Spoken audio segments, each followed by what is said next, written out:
सोती दफ़ा, उठती दफ़ा, जागती दफ़ा अपने दिन के मामूलात में कि अगर आपने कोई वादा शिकनी की है, किसी से वादा तोड़ा है, तो अगर आप मस्जिद में जा रहे हैं, नमाज पढ़ने जा रहे हैं, तो आपके जाने का कोई फ़ायदा नहीं है। अगर आपने रोज़ा रखा हुआ है उस दिन, तो मेरे ख्याल से आपका रोज़ा कबूल नहीं हुआ। अगर आप उस दिन खैरात कर रहे हैं, लोगों में बांट रहे हैं और हज की तैयारी कर रहे हैं और किसी से किया हुआ वादा तोड़ रहे हैं, तो आप किसी के साथ धोखाधड़ी करके किसी का साथ वादा ना निभा के हज करने जा रहे हैं, तो मुझे नहीं लगता कि आपका हज कबूल होगा। तो इसलिए अपने वादों पर, अपने कमिटमेंट्स पर, अपने दिए हुई, जिसको हम कहते हैं कि मैं मियाँ फलाने को ज़बान देती हुई, जो ज़बान जब दे किसी को तो उसका इतना पास रखें और उसको अपने दीन के और अपने दिल के इतने करीब रखें कि वो कभी टूटने ना पाए। और कभी न कभी खुदा न खास्ता ना चाहते हुए इंसान को कोई मजबूरियां बन जाती हैं कि जिनकी वजह से वो अपना वादा नहीं निभा पाता, तो इसका ये मतलब नहीं होता कि फिर वो कहीं छुप जाए या भाग जाए या उन लोगों से कहीं दूर हो जाए। जैसे कभी कभी अक्सर होता है कि लोगों ने जिससे वादा किया होता है उसकी जब फोन आता है उसका फोन नहीं उठाते, उसकी बात नहीं सुनते, या वो घर आते हैं मिलने तो उससे मिलते ही नहीं, उससे मिल के मामले को क्लियर करना है और उससे माजरत तलब करनी है, तभी उसके मामलात का हक अदा होगा। और जब तक उसका हक अदा नहीं होगा, नबी पाक का हक अदा नहीं होगा, और जब तक नबी पाक का हक अदा नहीं होगा तब तक दीन का हक अदा नहीं होगा। तो ये इंटरलिंक्ड चीज़ें हैं जिनको समझना है, ये एक दूसरे से लिंक चीज़ें हैं जिनको समझ के ही दीन की समझ आएगी और दीन को अपनाने का और दीन की बेसिक्स पे अमल करने का कोई फ़ायदा होगा।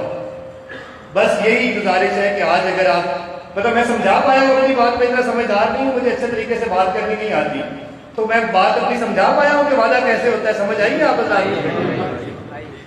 और आप निभाने की कोशिश करेंगे इंशाअल्लाह। पहले होती है ना हमसे कोताहियां, पहले हो जाती है, लगता है आप सारे हजरात को ऐसा, और आप वादे में कोताहियां भी होती होंगी और नमाजें भी पढ़ते होंगे, तो वो इसका मतलब है कि वो हमारी नमाजें, लेकिन अनजाने में जो खता, जो गलती हो जाए वो उसकी माफ़ी होती है। लेकिन आज के बाद मतलब हुण मैं तुहानूं रख गांदा भी आगे तुहानूं पता कोई नहीं आ गया, हुण मैं तुहानूं दसदा नहीं, हुण तो बाद अगर तुसीं करसो तो तुहाडी नमाज़ां दा कोई फायदा नहीं, तुहाडे रोज़े का कोई फायदा नहीं, तुहाडे हज ज़कात का कोई फायदा नहीं। और मिसाल के तौर पे अगर आपने किसी को कर्ज देना है या वैसे किसी को पैसे उधारे देने हैं और आपने उससे वादा किया हुआ है, तो जो नबी पाक सरकार का हुक्म इतना बड़ा है कि आपका कोई वादा ही नहीं, आपका कोई दीन ही नहीं है, तो खुदा न खास्ता आप कोई ऐसा अमल करें कि वो साहब जरूरतमंद जिसके आपने पैसे देने हैं या जिसको वैसे आपने उधार पैसे देने हैं, उधर से वो एक दिन मांगने आए और आपके दिल में ये ख्याल आ जाए कि चलो इतनी तो खैर है, तो मैं क्यों ना हज ही कर रहा हूँ, तो मैं आपको ये गारंटी दे सकता हूँ कि इस तरह वाले जब आपने वादा तोड़ के किसी के साथ हज किया, वो हज कबूल नहीं होगा, वो हज आपका रह जाएगा उस बंदे के, क्योंकि आपने हज को, उसका हज आप उससे हज से पहले आप पे लाजिम हो गया था जिसके साथ आपने वादा कर लिया था। तो वादे को निभाना बहुत बड़ा अमल और बहुत ज़्यादा ज़रूरी है। और चूंकि नबी पाक सरकार का हुक्म है कि जिसका वादा नहीं उसका कोई दीन नहीं, तो इसलिए हम सारे हज़रात आइंदा से वादे की तरफ पाबंदी करें, तो इससे हमारे दुनिया के मामलात में तो बेहतरी आई ही आएगी, इंशाअल्लाह हम दीन में भी सुरखरू होंगे। अल्लाह ताला हमें सब सारे हज़रात को